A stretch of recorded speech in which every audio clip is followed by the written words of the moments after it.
Week 3 of college football was full of plenty of excitement. We saw a number of upsets, we saw a number of strong performances, and a couple of surprising performances that put some teams back on the map. We'll take a look at the 10 teams that fit into our power rankings for week 3 and talk about what each of them did to surprise us or send a message. We'll start with UNLV, and they beat a Vanderbilt team that is suddenly 2-2. I think that was a very surprising thing to see, was a program that a lot of people expected to be much better than they were in 2022, maybe on their way to a bowl game. And now suddenly that doesn't seem so feasible. UNLV played with a backup quarterback and found that life was just fine even without Doug Brumfield. Jaden Maeva had a big game, 261 yards, 2 total touchdowns.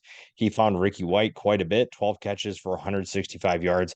And the defense was pretty disruptive as well. They were only allowing 83 yards on the ground for Vanderbilt. And then obviously they put up 40 points, had the game winning field goal go through as well. So this was a strong performance by a UNLV team that is under new leadership and looking to take a step forward. Next was kind of an expected result, but the domination that we saw from Washington over Michigan State wasn't fully expected. I think that people expected this game to go in Washington's favor, but Washington took no punches away. They let everything hang on the field. They sent a message to college football to say, we are for real. We are the real deal, and you have to respect us. 713 total yards.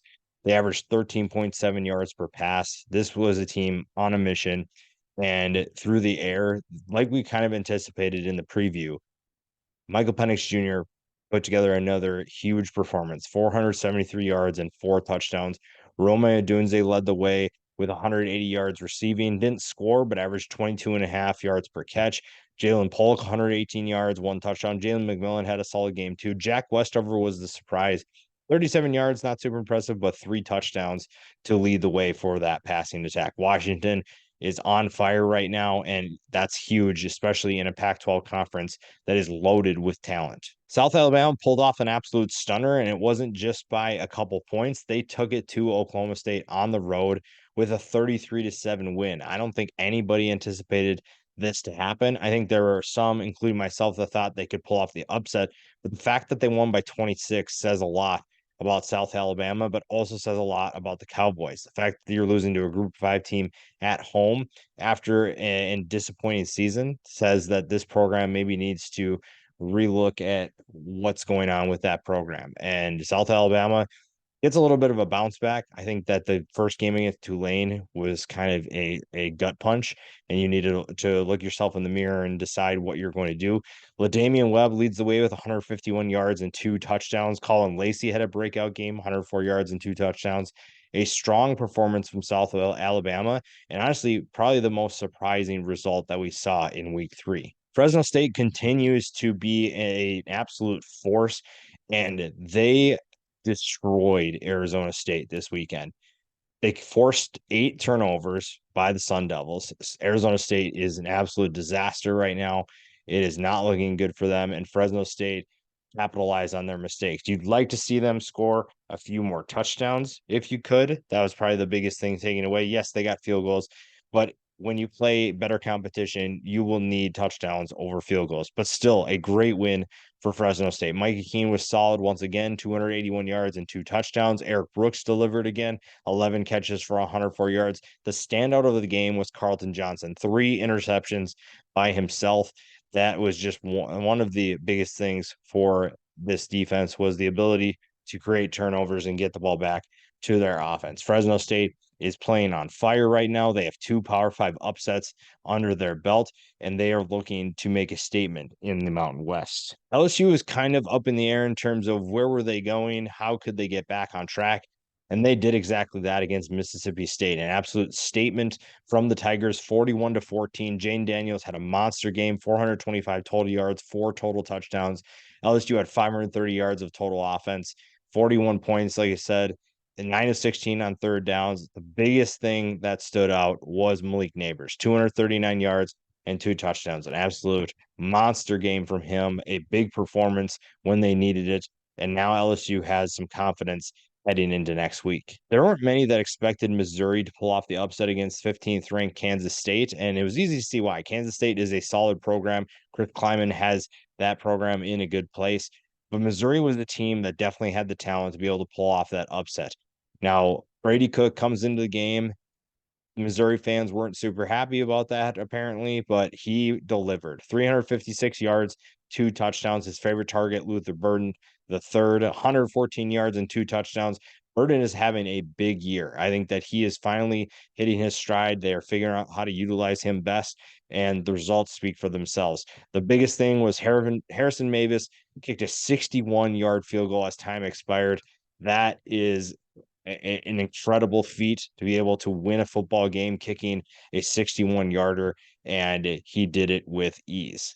An FCS team graces the power rankings for the first time this season. Sacramento State went to Stanford and beat them 30-23. Why is that important? Why does that make them up here? They beat former head coach Troy Taylor. Troy Taylor took the Stanford head coaching job this past offseason, and anytime a team can go and beat their former head coach at his new school, I'm going to include them. I think that was an incredible win for Sacramento State. The Hornets now are 3-0 on the season, and quarterback Caden Bennett was a big part of that. 379 total yards and 2 touchdowns. The defense played a big role as well. Jet Stanley, 3 tackles for loss, 3 sacks. This was a huge win for Sacramento State, almost an emotional win to be able to beat your former head coach. Gives you a lot of momentum heading into the rest of the season.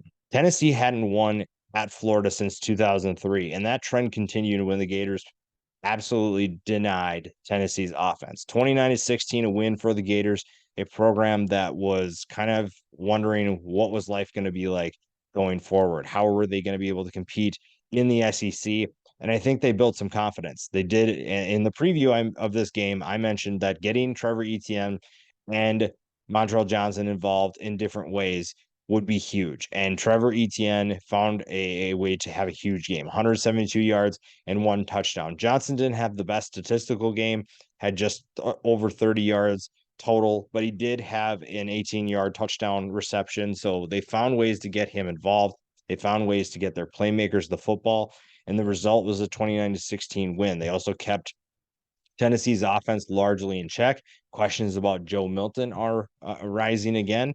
And it was just a good win for Billy Napier, a good win for the Florida Gators, and that builds some confidence for them heading into the rest of the year. Colorado and Colorado State played one of the best games that we've seen this year, if not the best game. The game of the year, to me, was something that included everything you want in a game. You had the trash talk, you had the rivalry, you had so many different things back and forth, some chippy play. You had overtime, you had the drama, you had literally everything you wanted in a game. And this was from two teams that won a combined 4 games last year. These two teams did not disappoint. Colorado came back from a deficit, had a last second drive to tie things up, and then took control in overtime and ultimately won the game 43-35 against Colorado State. Shadur Sanders was phenomenal once again, and that was without Travis Hunter. But with the nice thing with Colorado is they have so much talent, it doesn't matter who you lose. Now, yes, losing Travis Hunter was a big blow, but they found a way to win. They found a way to come back and get settled in. Sean Lewis called an absolute gem of a game, especially in overtime. They were finding ways to get guys open. They were finding ways to get in the end zone, and it didn't matter who it was. Shadur made plays when they needed him most. And finally, coming in at number 1, the BYU Cougars found a way to win at Arkansas 38-31. This is probably one of the most surprising results that we've seen this year. I think that a lot of people expected BYU to struggle coming into the Big 12, and the game against Arkansas, I think some people expected this to be tougher for Arkansas, but I don't know many people that picked BYU to win this game. I know I didn't, and I was clearly wrong, but this is a tough BYU team that maybe we need to not doubt anymore. I think that Kalani Sitake has earned the right to prove that his team is a tough group. His team will be fun to watch, and trying to beat BYU is not going to be easy. It will not be, it's going to be a difficult task for anyone. And they proved that once again on the road against an SEC team. I don't think anything stood out outside of Chase Roberts' one-handed touchdown catch. He only had one catch on the game. So He made the most of it, obviously, but this is a team that continues to fight as a team. They continue to win as a team, and beating BYU is probably one of the hardest things that you can do. And they've proven that this year is going to be another season of tough games and tough wins.